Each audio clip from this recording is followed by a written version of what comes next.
Probably Samsung's most highly anticipated smartphone of 2020 gets unboxed here on EMKWAN Reviews.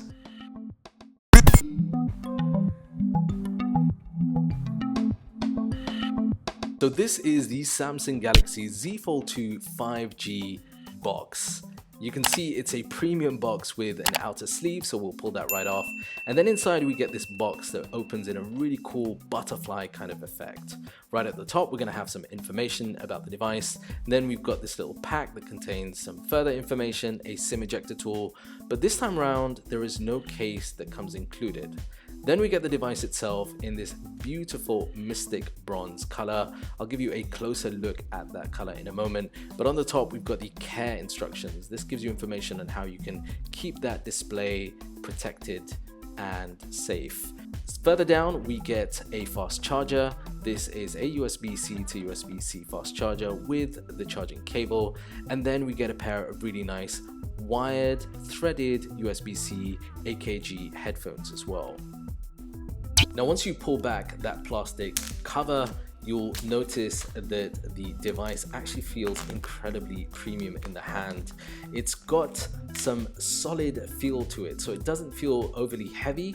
It actually feels lighter than the original Fold, but it does feel better built, all round, more secure and slightly lighter. And you'll notice this the first time that you close it shut. Now, talking about the original Fold, I don't want to compare it in this video with the Z Fold 2, but if you want to see that in another video, be sure to hit that subscribe button and the bell icon so you know when that video goes live. Coming back to the Galaxy Z Fold 2, on the back you'll notice this hinge system, and Samsung have made improvements to the hinge, essentially incorporating something called sweeper tech and a dual cam mechanism. And the end result of that is that you get a sturdier base when it's open, and you get more viewing angles as well. And there's some practical benefits to that, which I'll demo later on in the video. Now, as well as that, down at the bottom you have a USB-C charging port next to a high dynamic dual speaker. The other end of that dynamic dual speaker is on the top, and then you have a fingerprint scanner incorporated in the button just below a volume rocker. Now, on the front screen you have a 6.2-inch HD Plus Super AMOLED display, and that also houses a 10-megapixel f2.2 camera. Once the display is open, you get a larger display. It's a 7.6-inch QXGA Plus Dynamic AMOLED Infinity Flex display. It is a really nice display with a 10-megapixel f2.2 camera. Now, on the back you have a triple camera setup, and this is made up of a primary 12-megapixel f1.8 which has dual pixel autofocus OIS. You get an ultra wide 12-megapixel and then a telephoto as well. Now, coming back to that color, that mystic bronze, it looks very similar to what we've seen with the Galaxy Note 20 Ultra, so it's a similar finish and look. Once that display is powered on, you'll notice just how beautiful that display looks. It's pretty much what we've come to expect from Samsung displays. It is really nice. Both of the displays, I think, do a good job. What is interesting is that we have the adaptive refresh rate here between 60 and 120 Hertz, and this is something that you can control in the UI.